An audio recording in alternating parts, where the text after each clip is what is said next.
by far and away, for the most part.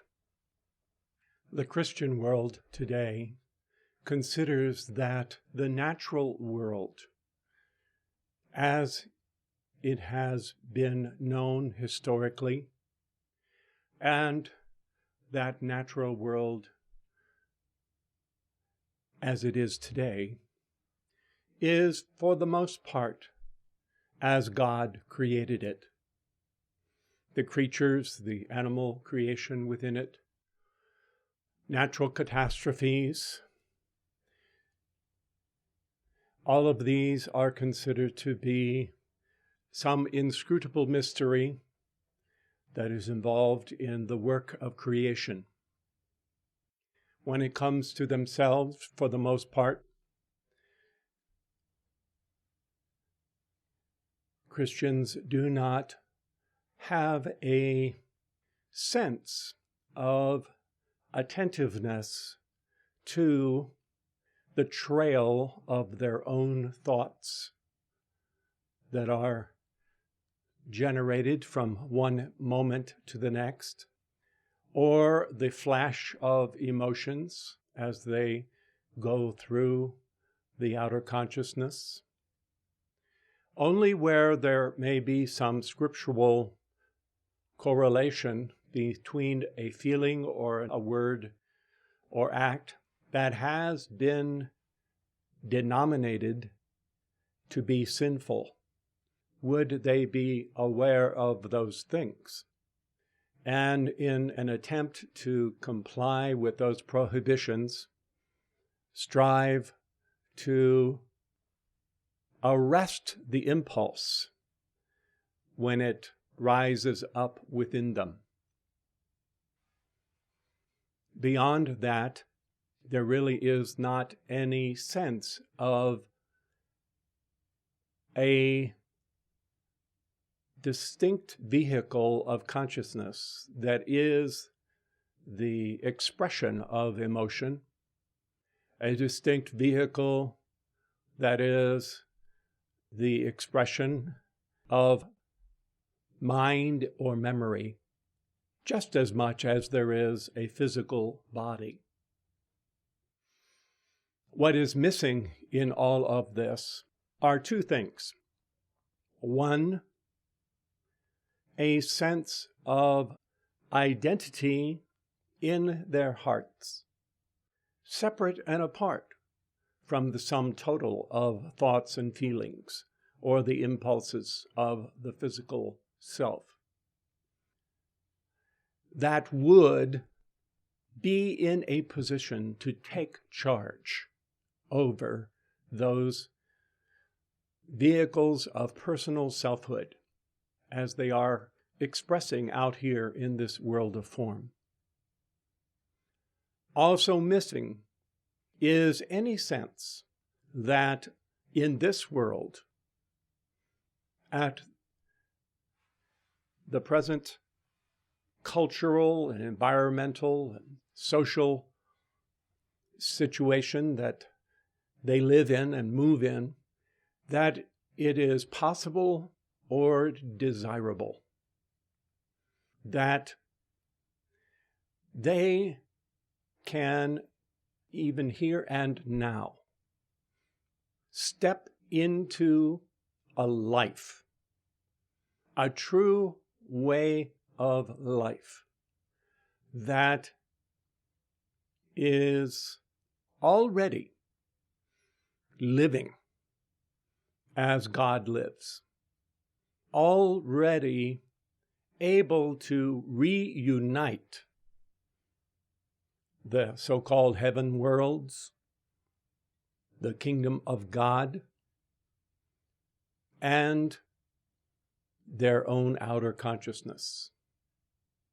If anything, the event that would signal such reunification is a worldwide event of the second coming of Christ, when the New Jerusalem, as the city of God, is forcibly lowered onto the consciousness of all of the human race, and there is a dividing of the way between proverbial sheep and goats, with Christ separating out those who are saved from those who are not, the saved being ushered into that new Jerusalem at that time, to begin then to live that life.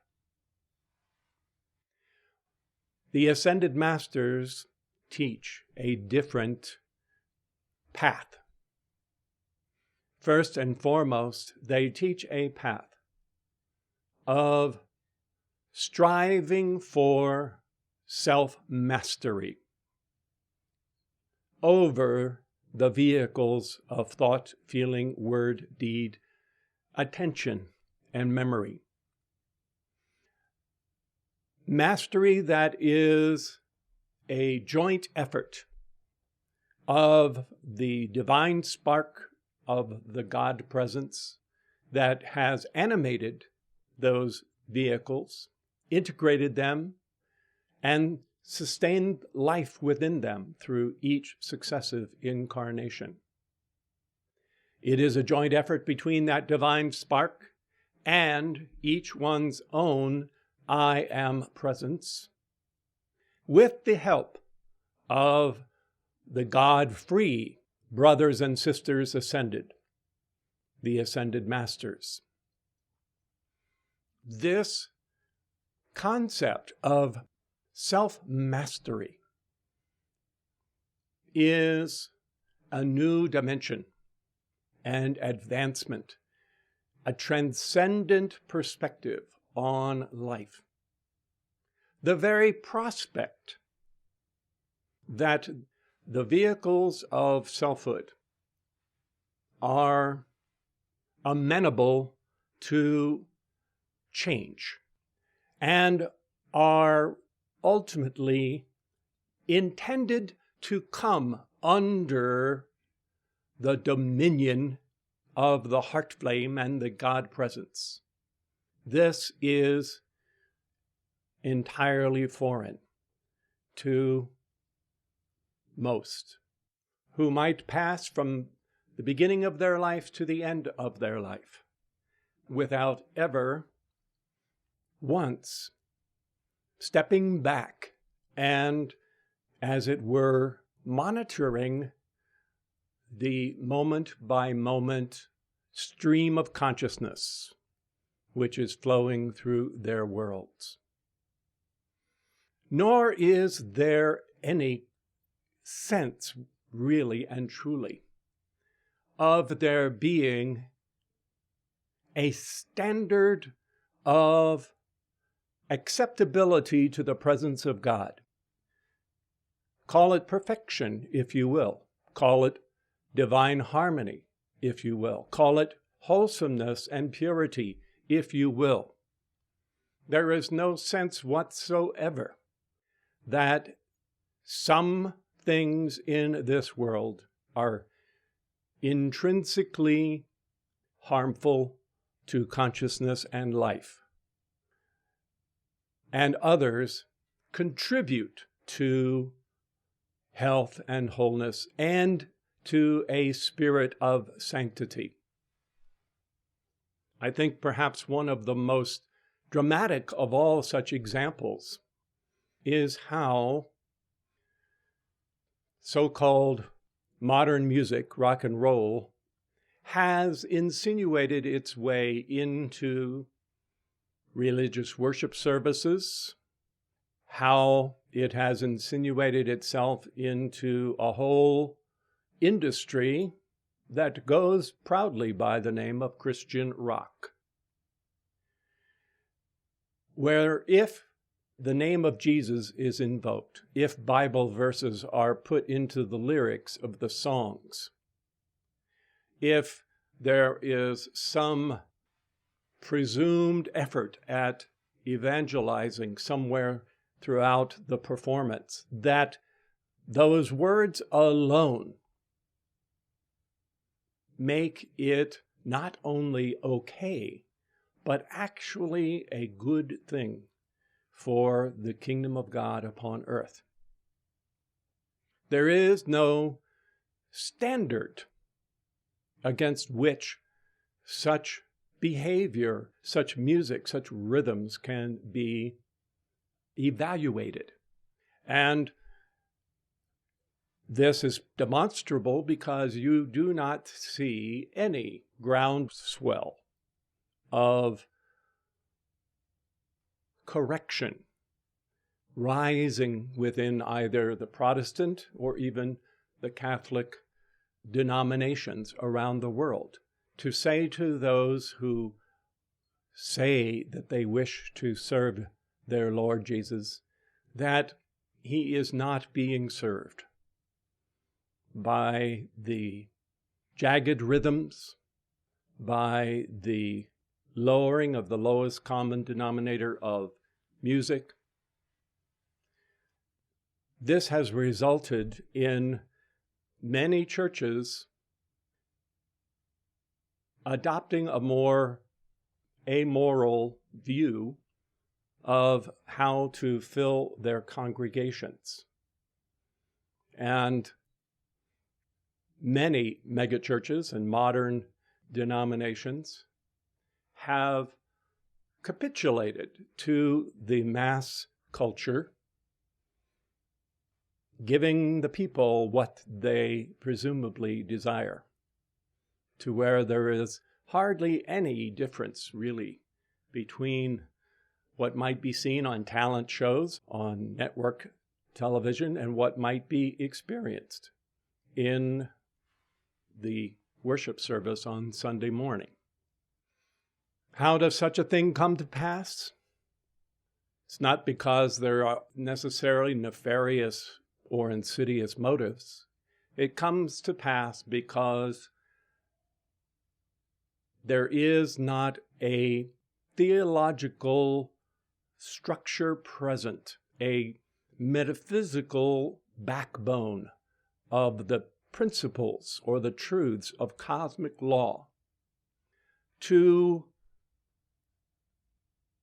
measure such behavior against. So we see that rather than being the salt that is to tincture or to be the salt of the earth and provide that savor that is going to make the world over after the true image of the Christ, in far, far too many cases, the opposite is taking place. The transcendent advancement in this understanding of the true core of the teaching that beloved Jesus brought forth, sponsored by the Brotherhood of Light, is that each Godhead charioteer, through the agency of their own incarnate threefold flame and the overshadowing of the Christ presence, is here for the express purpose of taking dominion over themselves first, and then over all things of these outer worlds, over the earth, so to speak. This means mastery over the outer four lower bodies. It involves a process of training, a process of practice, a process, if you will, of drilling one's own four lower bodies the same way that raw recruits are marched up and down the camp fields and obliged to learn to work as a unit. You too must understand that you must begin where you are in this process, and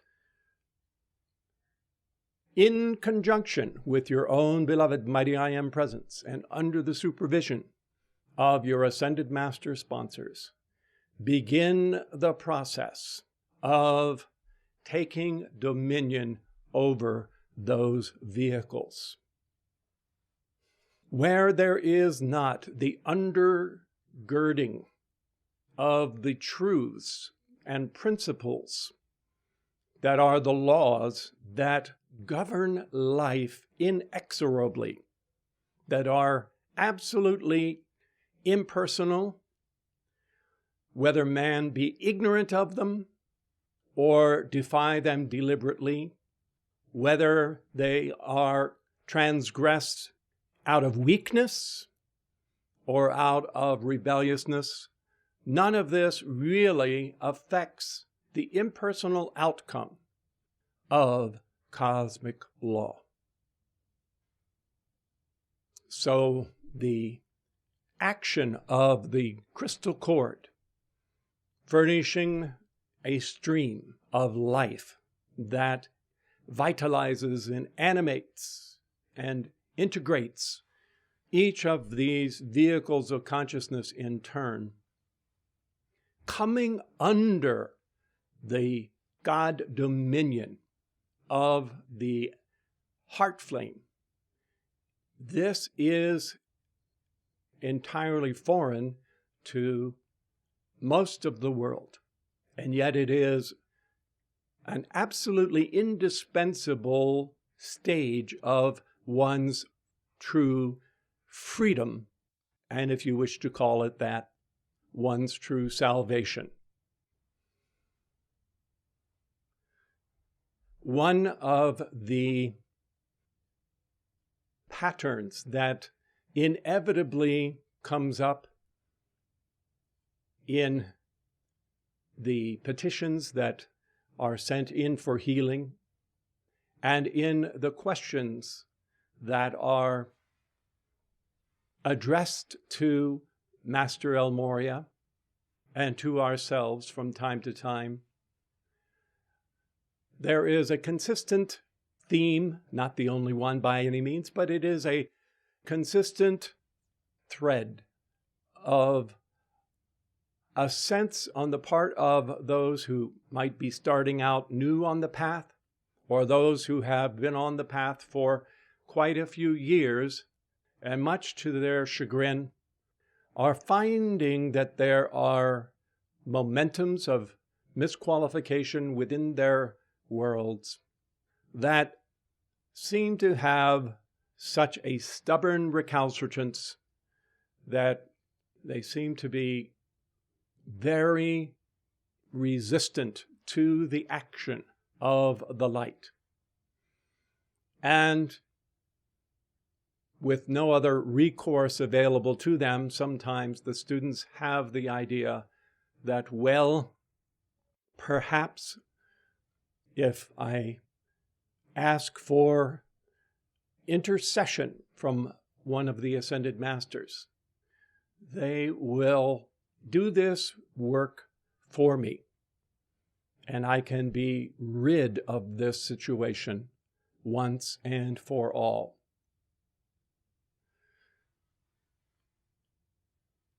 Absolutely, the Ascended Masters wish to do all that they can for every disciple on the path, just as they have the same love and compassion for all mankind.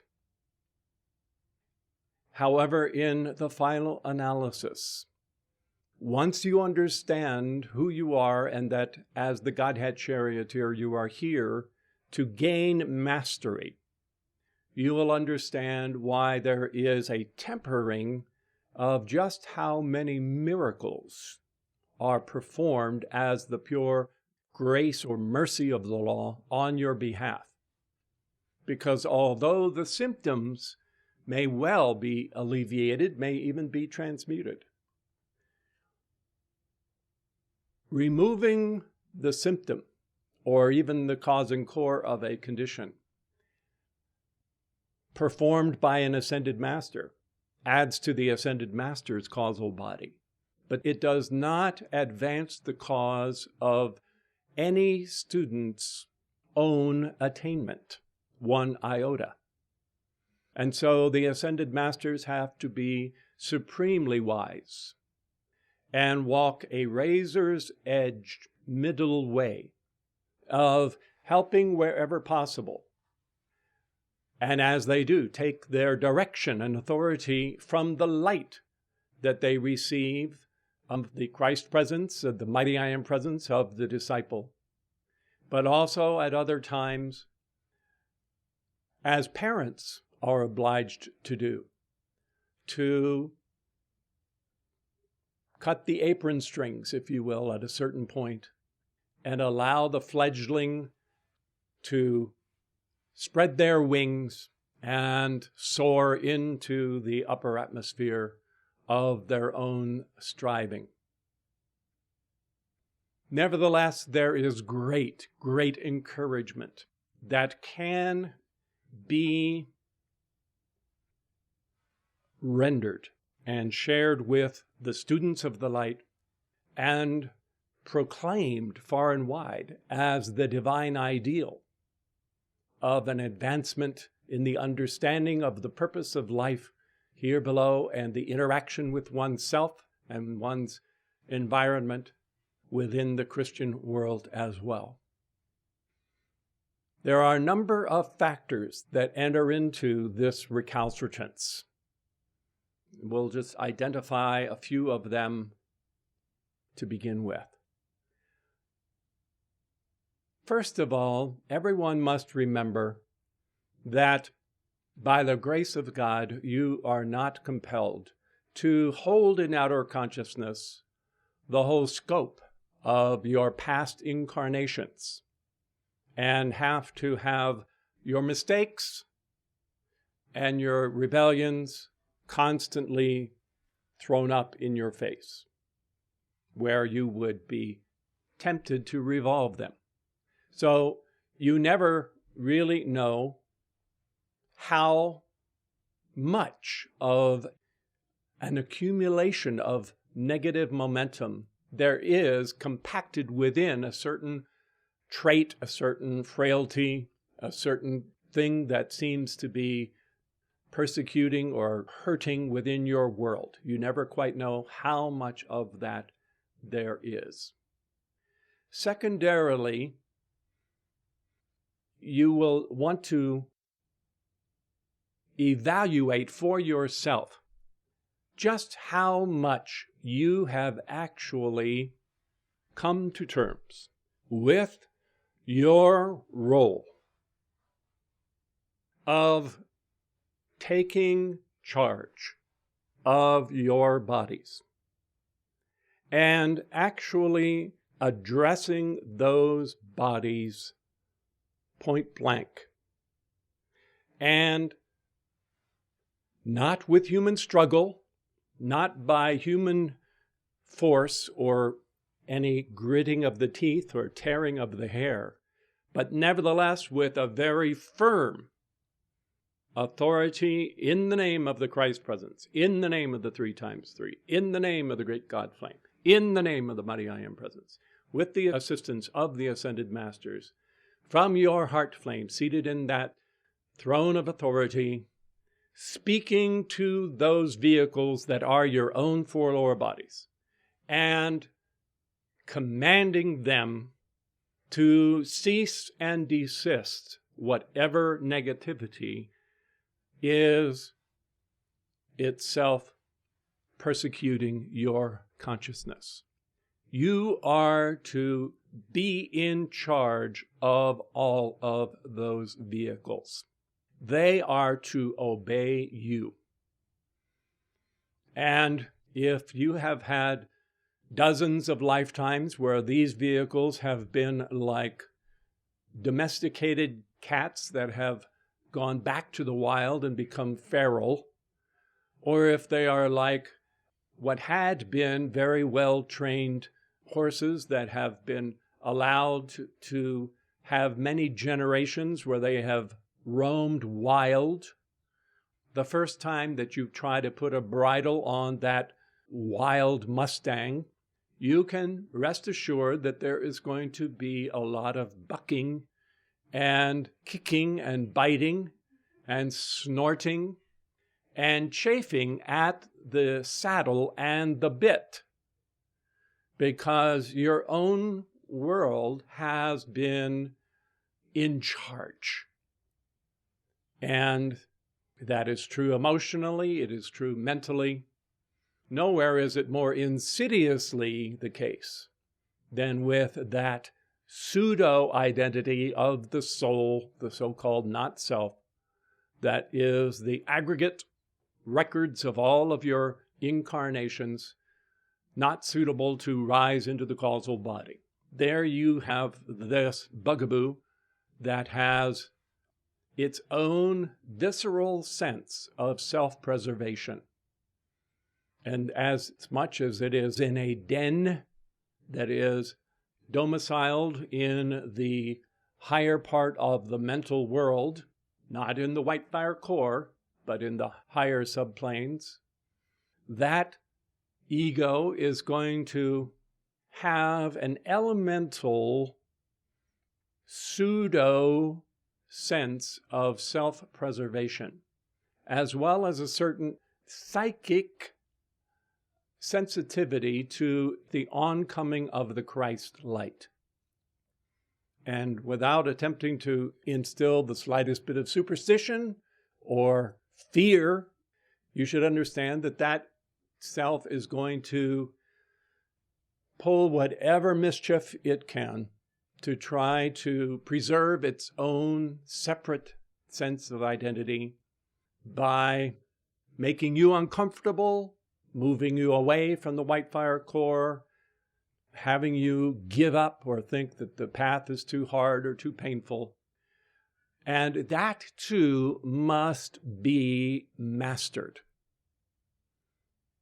There is a degree of self-mastery that the heart flame and the I am presence must invoke. And nowhere on the path is this what you keep hearing about all the time. You might even be getting tired of hearing about it. Nowhere is the law of octaves more at work than when it comes to the mastery of your own outer four lower bodies. Because that is the law of life that has been fostered. And it's not possible really to go into all of the reasons why, but suffice it to say that the whole goal of incarnation is for self-mastery.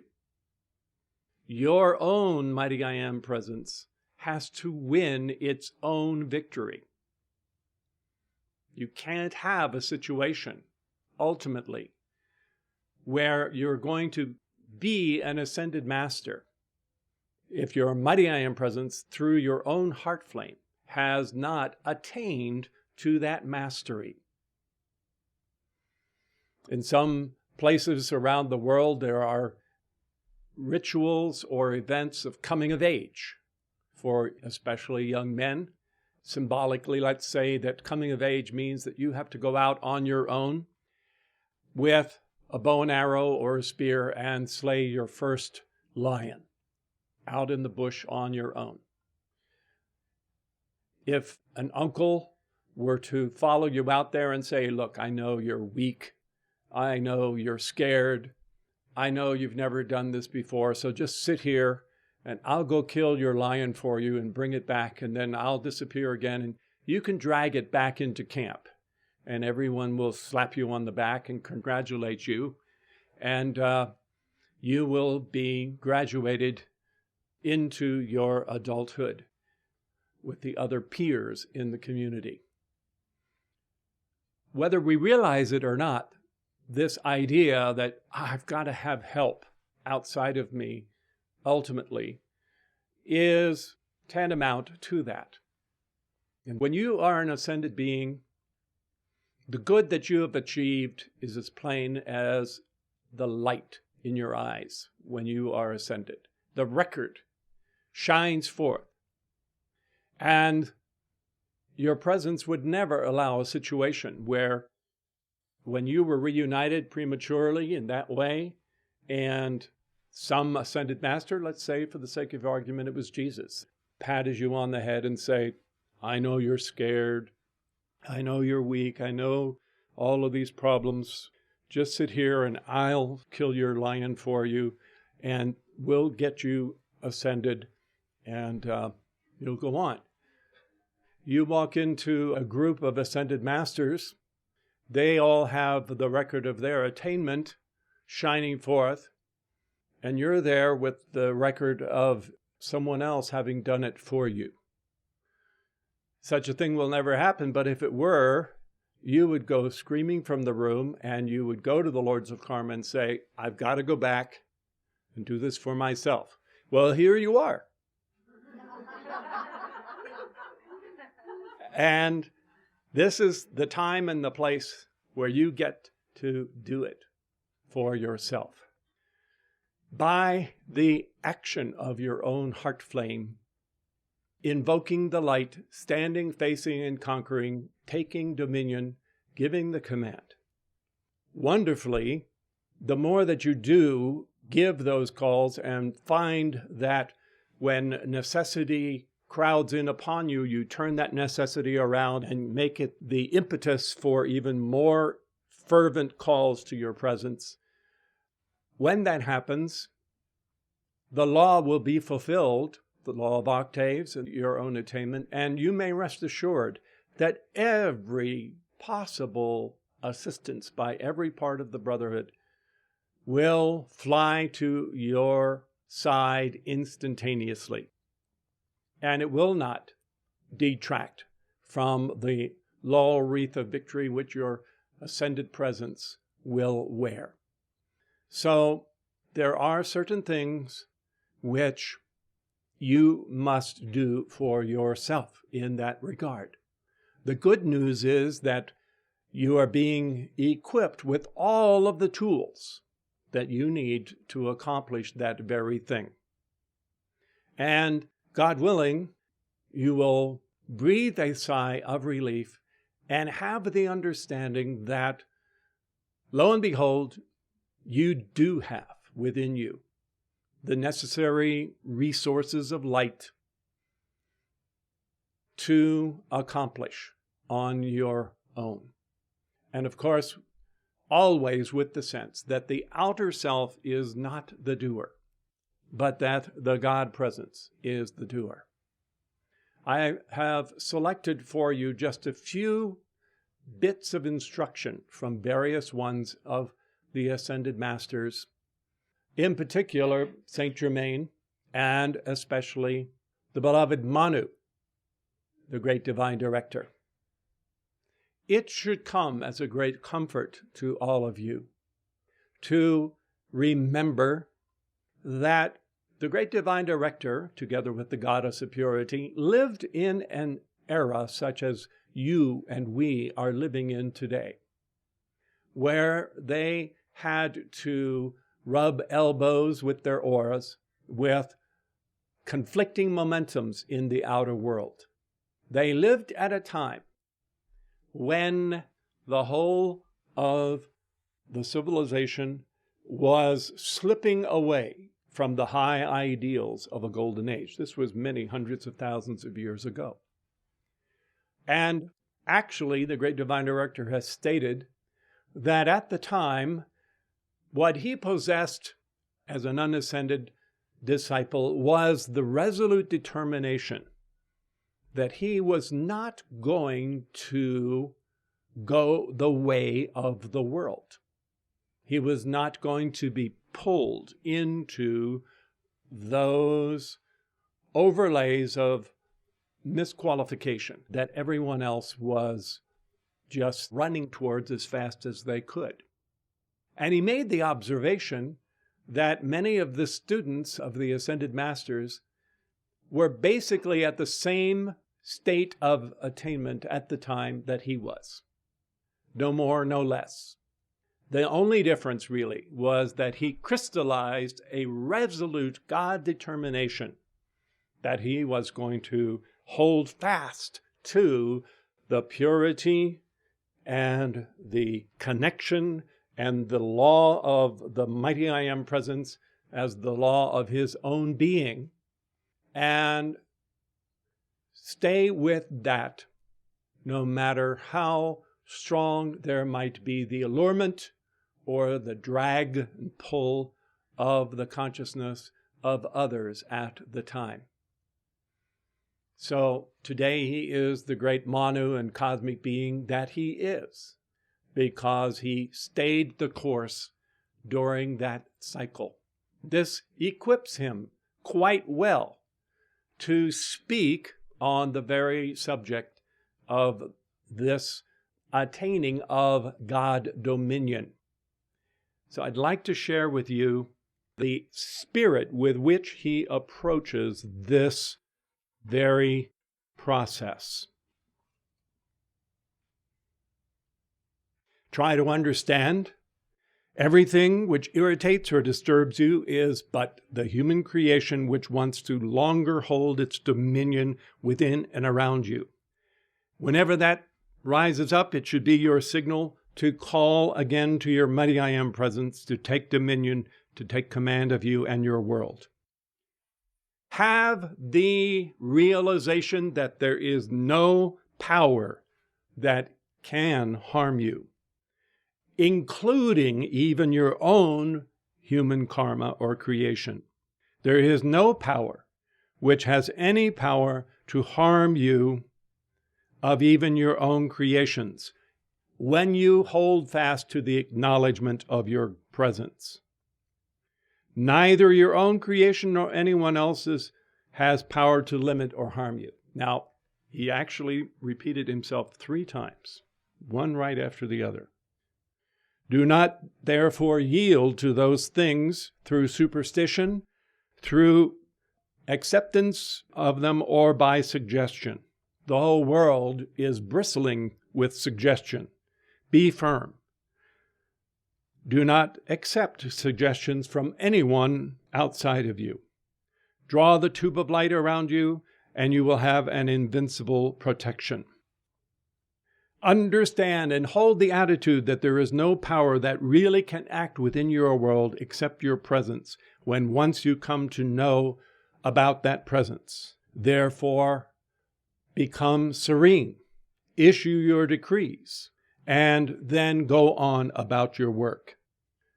And then do not revert back to that which you do not want.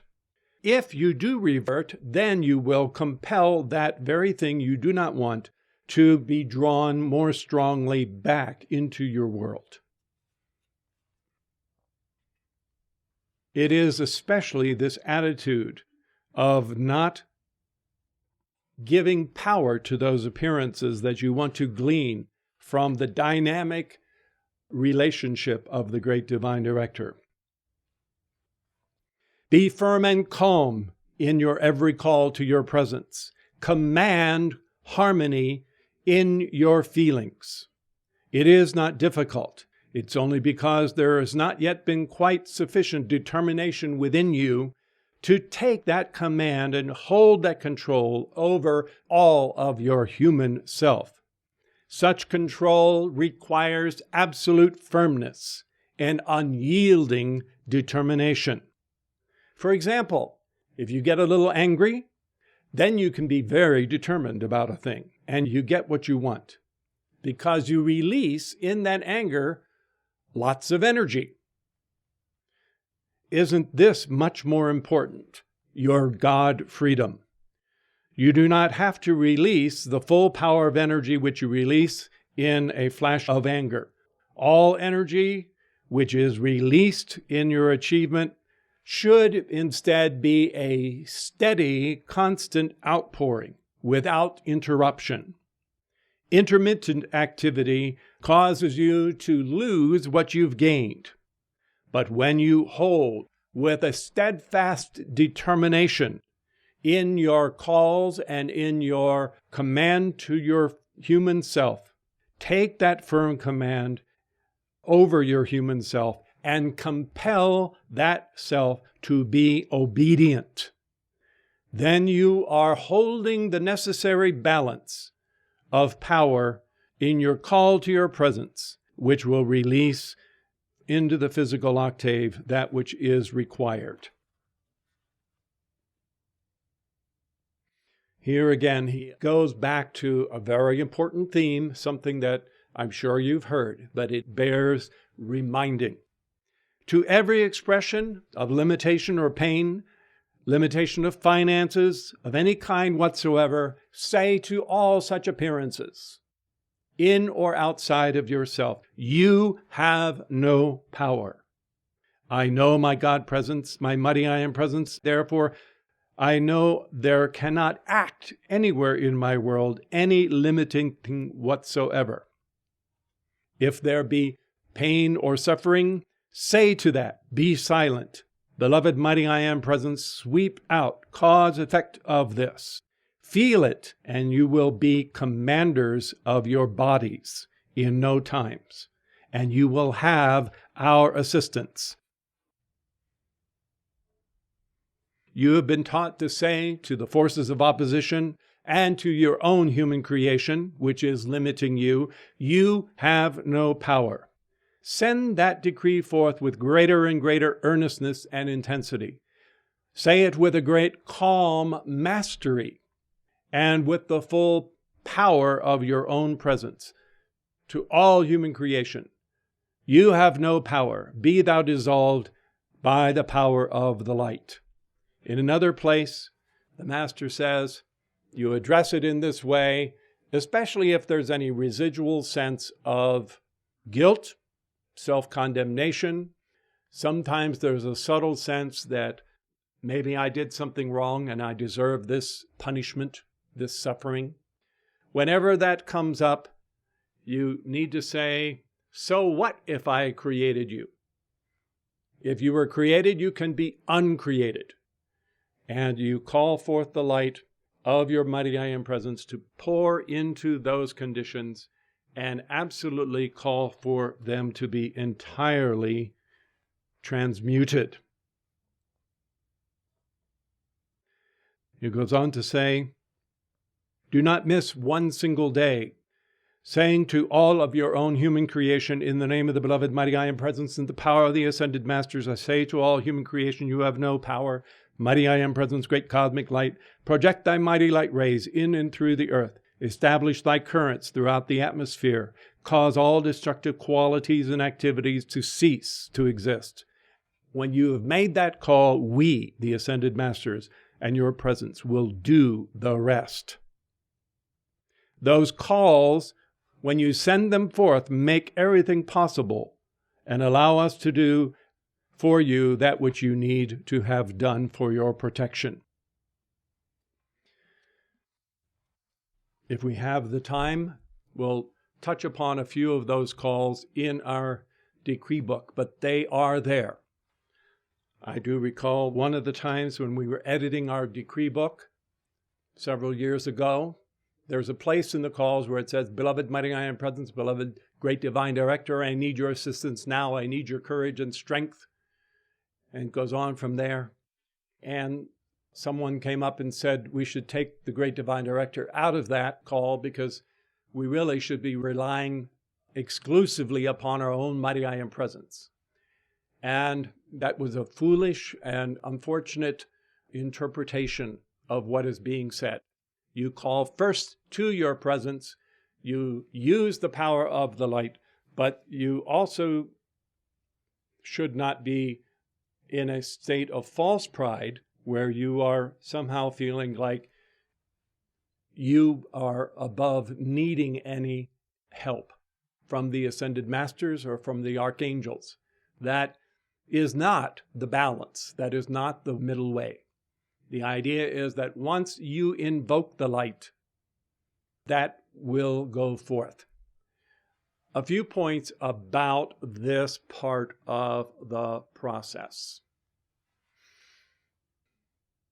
It is not possible for you, or even for the ascended masters, to grab even one other person in the world, grab them by the hair and say, I know what's best for you. I know what will make you happy. I am going to compel you to be a good person. I am going to compel you to be free and to follow these laws, whether you think you should or not. You can't do that for even one other person. Can't do it for an unascended twin flame, much less a beloved family member or a perfect stranger, because of the laws of free will.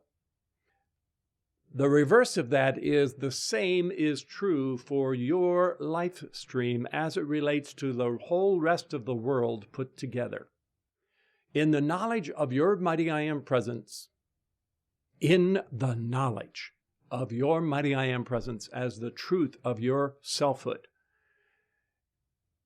part of that knowledge should be the realization that your mighty I Am presence is the absolute authority over your life when that is ratified by your heart flame. Absolute authority. When the part of the presence that is your heart flame speaks and acts that authority in the four lower bodies.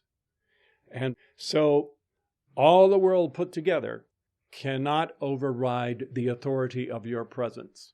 All of the debt of karmic records cannot override the authority over your life by your presence when you invoke it. And one of the ways in which you are able to invoke the authority of your presence is by the calls to the electronic circle to be strengthened by your mighty I Am presence. One of the things that electronic circle does is that it arrests the wolf at the door of whatever might be persecuting your world. It cuts off any weight of the not self and allows your heart flame to leap free into your own presence. Then when you say, in the name of the threefold flame, in the name of the unfed flame, by the power of the 3 times 3, there's a number of the 3 times 3. First of all, you've got the threefold flame in your heart, in the heart of your own I Am presence, and in the heart of your great God flame. That's 3 times 3. By the power of that 3 times 3, you are able to say to every bit of human creation, you have no power. Call to Godfrey if you need absolute fearlessness, or Lotus for that matter, or El Moria. El Moria is very good at fearlessness flame. There are any number of ascended masters who exhibited that quality. Have just some degree of that fearlessness and understand that whatever foible, whatever is within your world that is tormenting you by way of pain or suffering or appearance or a character flaw or a record of the past or whatever it might be, whatever that might be within your world, or if it's outside of your world, you can say to that, in the name of the unfed flame, I speak to that human misqualification. You have no power. In our decrees, it usually is issued, that part of it, 3 times. If you don't feel that energy let go, give it 3 more or 3 more. Keep at it, giving that call until you feel the fear of it or the torment of it release its hold. What you are doing when you say you have no power, what you might not realize is when this thing was hatched in misqualification, X number of lifetimes ago, or in this lifetime, whenever it was done, the crystal cord energy fed into that as a miscreation. And that crystal cord energy has been the reservoir of power that has caused it to have a quasi form of existence. So when you say you have no power, you are siphoning off its reserves of energy. You're collapsing the paper tiger. You're taking the air out of the balloon. You are unplugging the plug from the wall socket that has maintained that appearance. It is only an appearance that is sustained temporarily because it has a quotient of prana, one or more of the pranic breaths, that has been distorted and is sustaining it. So when you say you have no power, you are draining off that power and causing it to be no more in your world. One of the best actions to use in that regard is the mighty Maxim flame.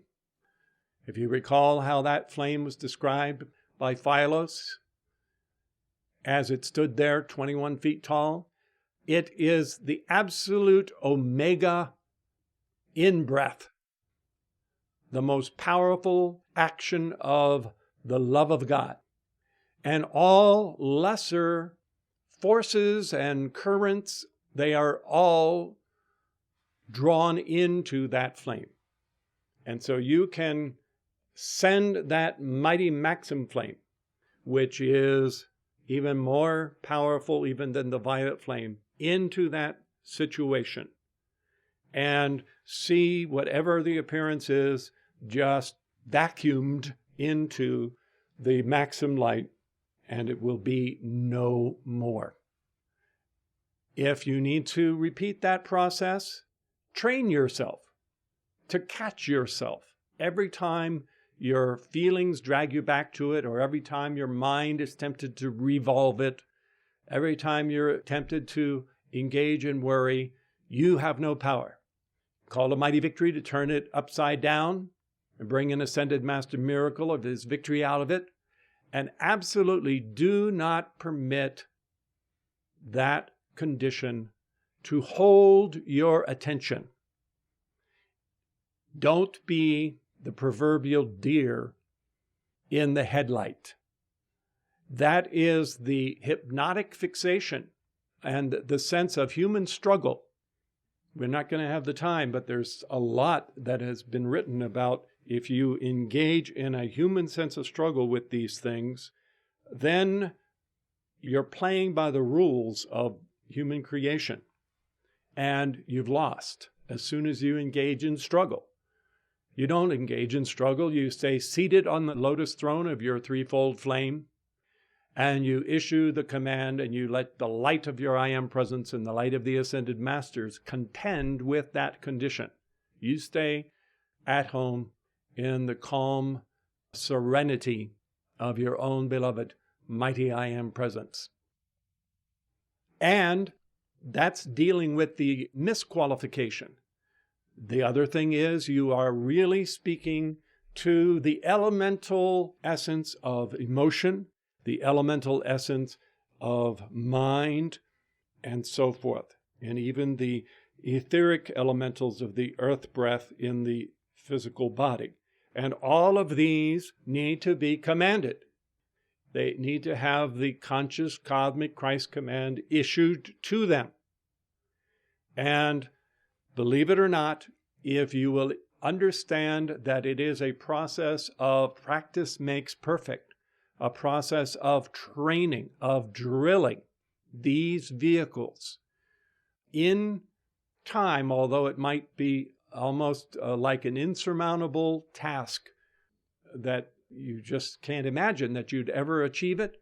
The truth of the matter is, like the journey of 1,000 miles that begins with one step, you start where you are and you give that command.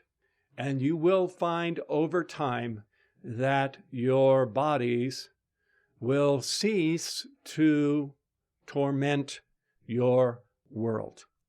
You will also find that once you have achieved dominion over your own personal four lower bodies, that so many of the things in the outer world that you thought were really the reason why you weren't happy, you'll find that once you have mastery over yourself, the rest is much, much, much easier. Because then is when, of course, the God presence can come to the fore. So with the electronic circle, you have the perfect disconnect from all of that human creation, the threefold activity of the pure white light, which is thrown out by the pink, blue, and gold plumes of the threefold flame, encircles your world below the heart, but above the solar plexus, and cuts off all of that momentum that's sealed in forgiveness, held in abeyance, so that not too much of it overwhelms you on any one day, but enough is allowed to go into the violet flame so that you are making steady progress in that way. A few other things that should help you with this matter. One of them is the fourth ray of purity, the momentum of the goddess of purity, the momentum of the Elohim of purity, and of beloved Mighty Estrella, Archangel Gabriel and Hope, and a beloved Serapis Bey. When you find yourself held in the uncompromising law of the being of the purity of your God presence, the uncompromising purity of the great central sun, and of your ascended master sponsors,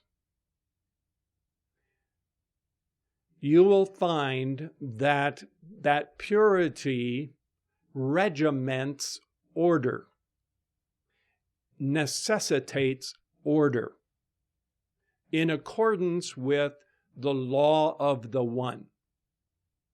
You might recall Saint Germain saying at various times that there are no accidents in life. There is no randomness really in life. In the plan of the cosmos, there are no accidents. What there is necessity as the law, the absolute impersonal principles of law. And when you invite and invoke that overshadowing by Mighty Estrella's circle and sword, the goddess of purity's action, or beloved Serapis Bey, if you are fortunate enough to be graced with any portion of his consciousness, all of those shenanigans, all of those separate little whirlpools of thought and feeling conflicting with each other chaotically, all of those emotions that are barely bubbling up from the subconscious of doubt and fear and human questioning, and even the maladies of the flesh, all of those cannot exist in the ray of purity. They have to all submit to the God dominion of order, absolute order that exists throughout the whole of the presence of God. All that is there in mighty cosmos as that secret ray. And in such order, it means that not one electron can be out of place. It means everything is held in a vice of necessity and order. And by the way, you won't be complaining that your free will has been abrogated, because this will be in accordance with the law of the being of your mighty I Am presence. And you will be very grateful to be let back into a realm where such order is the norm. And you will be happy to pour forth your approval to the great I Am for establishing life in that way. You cannot extol the virtues of that. And what it means is that nothing can be out of place in the microcosm of your world. It isn't out of place in the electronic body of the presence, the causal or the Buddhic world, and through the process of your path, more and more it will be so for your outer self as well. The other thing that will quicken or hasten the process of going through these trials is the probationary path with the Ascended Masters and the path of divine service. Probation and service go hand in hand. One of the blessings of service is that it keeps you so busy you don't have time to remember your own problems. And that is, as a certain student loves to say, that's a good thing. And in the process of that world service, you forget about your troubles, as the saying goes. And that allows the work to go on without you fixating about the residual amount of appearances that haven't maybe necessarily yet gone into the flame. This probationary path is very important for a number of reasons. For one thing, if there are things that you may not be aware of in yourself, if you have to work in harmony with a group of other like students, the rough edges in you or the rough edges in them are going to come tumbling out. Individual students might shy away from that, and they may build for themselves a nice, comfortable little retreat where they can be comfortable and they can not be disturbed and have their meditations and kind of just be safe within their cocoon. And unfortunately, as Moria pointed out, although the monastic system of Catholicism started out with the right ideals, in the majority of cases, it was a retreat from the world and a retreat from life where little advancement really took place because there wasn't the need to take dominion. So in world service, where you are serving with others, that is where things bubble up to the surface that you might not have been aware of, or maybe you had very carefully sequestered them away and sealed them off and figured you could go ahead and leave that area untouched. But it will come to the fore and it will out. And then once it is up, you will be aware of just how successful your harmony and how deep is your peace, how great is your mastery, or how much more you might have to do along those lines.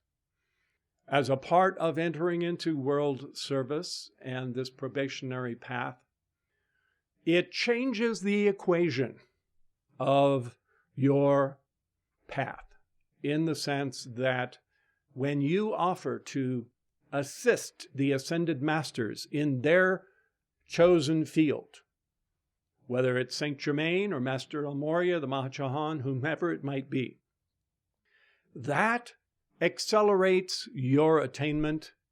It puts you in a program that is orchestrated by the Ascended Masters. It allows the Ascended Masters to keep you under closer observation, and to the degree that your attainment permits, to establish a more direct thread of contact between you and this one or more Ascended Masters. That thread of contact is like an additional crystal cord. Only in this case, it is charged with Ascended Master God consciousness of attainment and victory and overcoming. And that is, no matter how it might be invisible or how it might seem to be a filigree, no one could put a value on that thread of contact. To have a safety line to one or more ascended masters means that the pressure of their ascended master consciousness is supplementing your own consciousness and supplementing all of the calls that you make and drawing you within at least the outermost rings of that ascended master's group of disciples. It means that the accomplishments that are possible because of the service that you offer to render permit those sponsors to go to the lords of karma and, in the name of that good that will be achieved potentially, to secure more dispensations for your life stream than if you were simply to be doing this on your own. It means that really and truly you are engaged in selfless service, which is the ideal of your mighty I Am presence. You are becoming part of this great work of world service and the salvation of our blessed planet that is the collective effort of the Brotherhood of Light. And you are protected, and more accommodations can be made to help you overcome those things when you are really and truly sincere in your world service.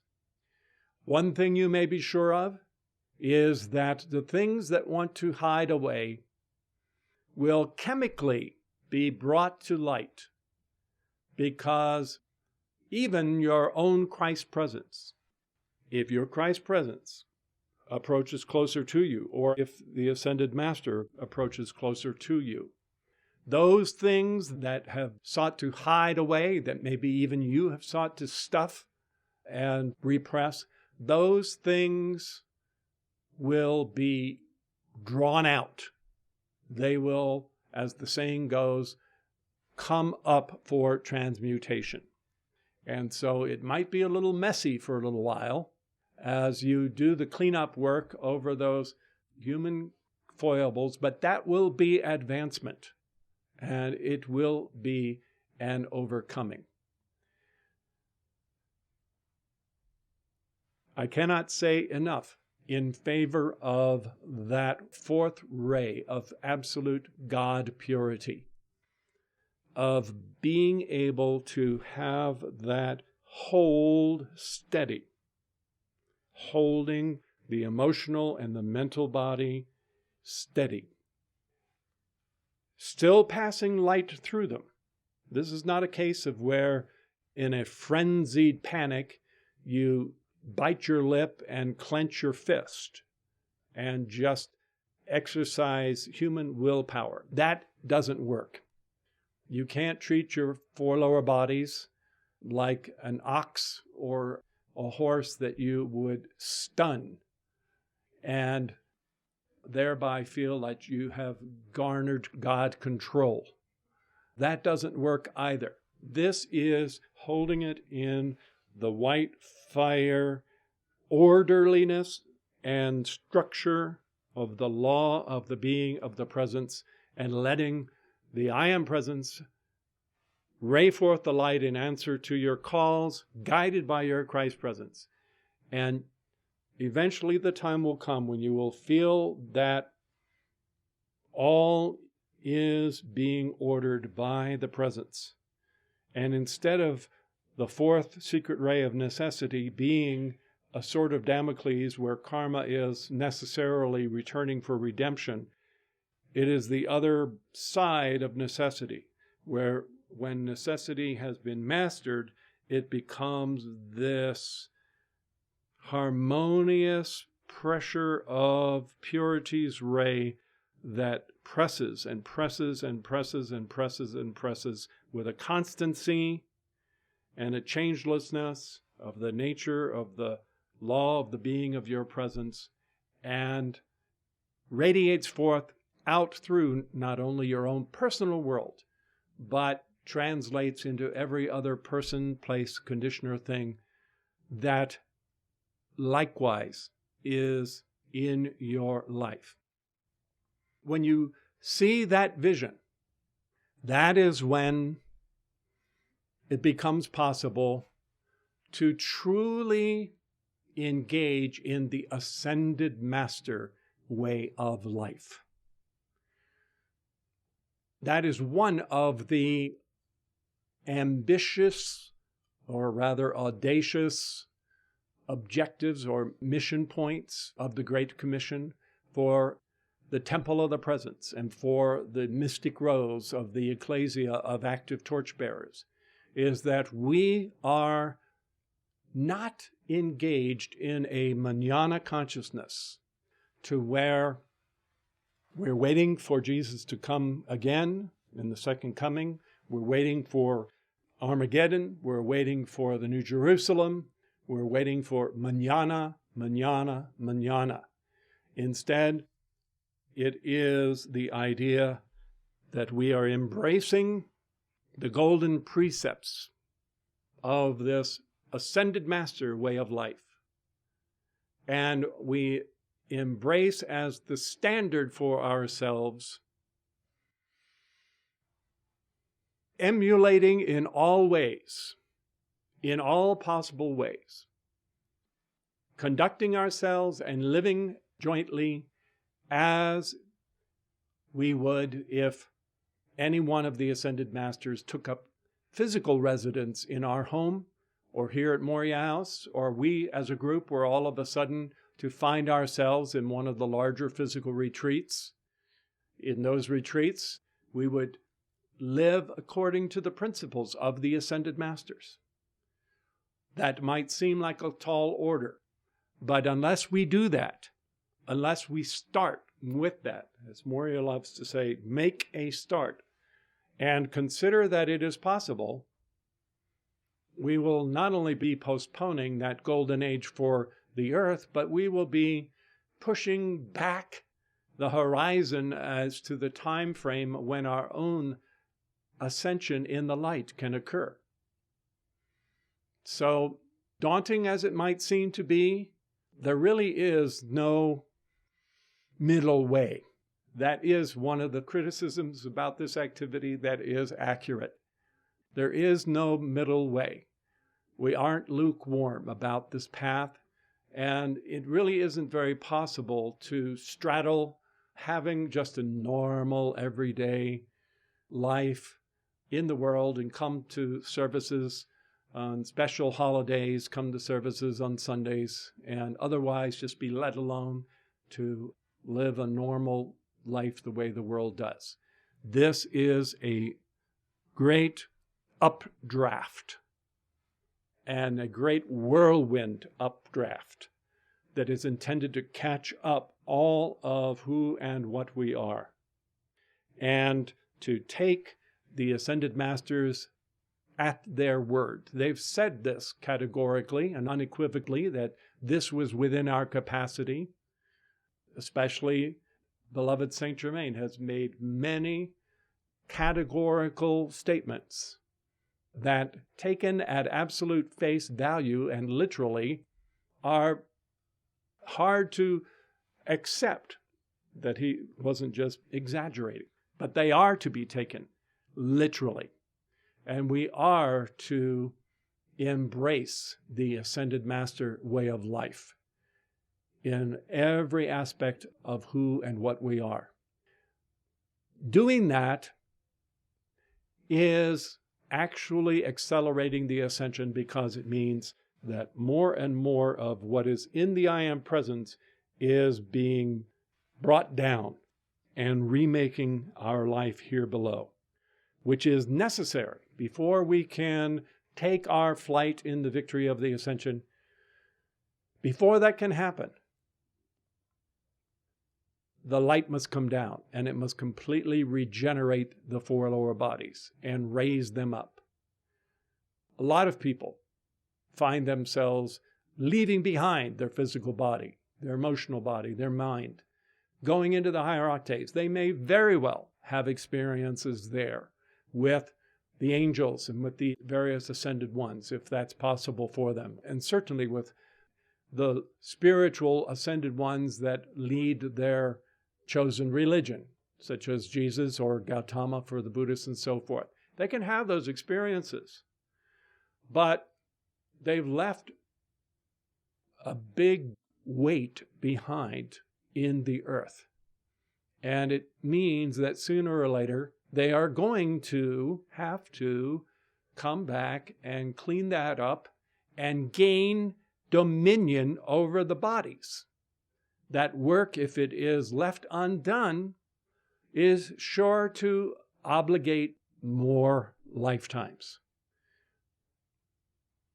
So it's not a matter of escaping the earth. It's not a matter of slipping out of these lower bodies and just nestling into the upper bodies. It's a matter of drawing down all that the presence is, sending it forth, and acting the part of firstborn sons and daughters of God. That is the ideal of the Ascended Master way of life, which likewise is a glorious and transcendent advancement and empowerment for the Christian world to embrace a different standard of perfection, to know that really and truly we are to be perfect as our Heavenly Father is perfect.